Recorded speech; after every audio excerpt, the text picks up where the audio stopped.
دوستو آج کی ویڈیو میں ہم آپ کو بیت المقدس کے بارے میں بتائیں گے اور یہ بھی بتائیں گے کہ بیت المقدس کو بیت المقدس کیوں کہا جاتا ہے اور یہ ہمارے لیے اتنا مقدس شہر کیوں ہے اور اس مسجد کی تعمیر کس نے کروائی تھی اور کتنے وقت میں کروائی تھی۔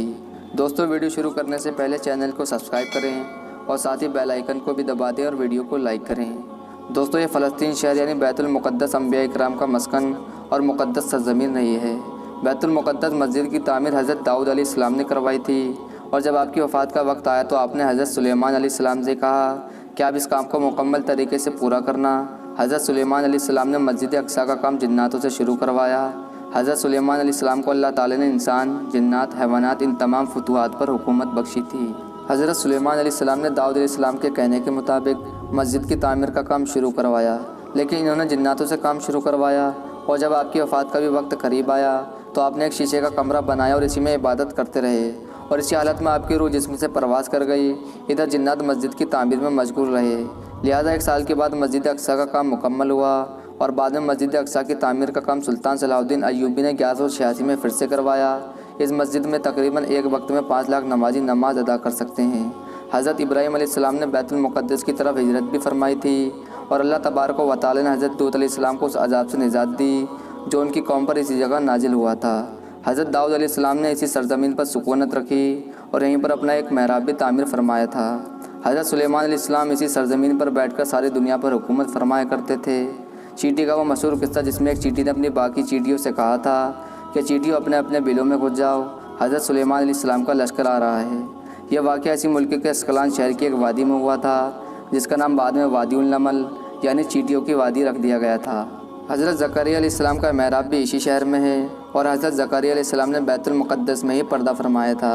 حضرت موسیٰ علیہ السلام نے اس ملک کے بارے میں اپنی قوم سے کہا تھا کہ اس مقدس شہر میں داخل ہو جاؤ اور انہوں نے اس شہر کو مقدس، اس شہر کے شرک سے پاک ہونے اور انبیاء کرام کا مسکن ہونے کی وجہ سے کہا تھا۔ بیت المقدس میں کئی کرامات ہوئی تھیں جن میں حضرت بی بی مریم علیہ السلام کے جسم سے حضرت عیسیٰ علیہ السلام کی پیدائش مبارکہ بھی ہے۔ حضرت عیسیٰ علیہ السلام کو جب ان کی قوم نے انہیں قتل کرنا چاہا تو اللہ تبارک و تعالیٰ نے انہیں اسی شہر سے آسمان پر اٹھا لیا تھا۔ قیامت کی علامت میں سے ایک حضرت عیسیٰ علیہ السلام کا زمین پر دوبارہ سے تشریف لانا ہے۔ یہ بھی اسی شہر میں موجود سفید مینار کے پاس ہوگا۔ اسی شہر میں حضرت عیسیٰ علیہ السلام دجال کو قتل کریں گے۔ بیت المقدس ہی ارض محشر ہے۔ بیت المقدس میں یاجوج اور ماجوج کا زمین پر نکلنا اور فساد کا کام شروع ہوگا۔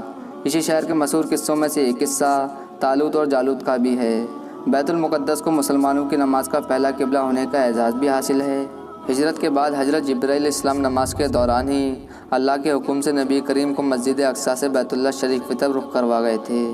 جس مسجد میں واقعہ ہوا وہ مسجد آج بھی موجود ہے اور جس کا نام مسجد قبلتین ہے۔ حضور اکرم صلی اللہ تعالیٰ علیہ وسلم جب معراج کی رات آسمان پر لے جانے سے پہلے مکہ مکرمہ سے بیت المقدس میں لائے گئے تھے۔ سرکار دو عالم صلی اللہ تعالیٰ علیہ وسلم کی اقتداء میں انبیاء کرام نے یہ نماز ادا فرمائی تھی۔ اس طرح بیت المقدس ایک بار پھر سے سارے انبیاء کرام کا مسکن بن گیا۔ ابو ذر رضی اللہ تعالیٰ کہتے ہیں کہ میں نے رسول اللہ صلی اللہ تعالیٰ علیہ وسلم سے عرض کیا کہ یا رسول اللہ صلی اللہ تعالیٰ علیہ وسلم، زمین پر سب سے پہلی مسجد کون سی بنائی گئی تھی؟ آپ صلی اللہ تعالیٰ علیہ وسلم نے فرمایا کہ زمین پر سب سے پہلی مسجد الحرم بنائی گئی تھی۔ اور میں نے عرض کیا یا رسول اللہ صلی اللہ تعالیٰ علیہ وسلم، اس کے بعد کون سی مسجد زمین پر بنائی گئی تھی؟ آپ صلی اللہ تعالیٰ علیہ وسلم نے فرمایا کہ زمین پر دوسری مسجد اقصیٰ بنائی گئی تھی۔ میں نے پھر عرض کیا یا رسول اللہ صلی اللہ تعالیٰ علیہ وسلم، ان دونوں کی تعمیر کے درمیان کتنا فاصلہ ہے؟ آپ صلی اللہ تعالیٰ علیہ وسلم نے فرمایا کہ ان دونوں مسجدوں کی تعمیر کے درمیان 40 سال کا فاصلہ ہے۔ اور سن، تو جہاں بھی نماز کا وقت پا لے تو وہیں نماز ادا کر لے تو بس وہی مسجد ہے۔ بیت المقدس نام قرآن نازل ہونے سے پہلے ہوا کرتا تھا، پر جب قرآن نازل ہوا تو اس کا نام مسجد اقصیٰ رکھا گیا۔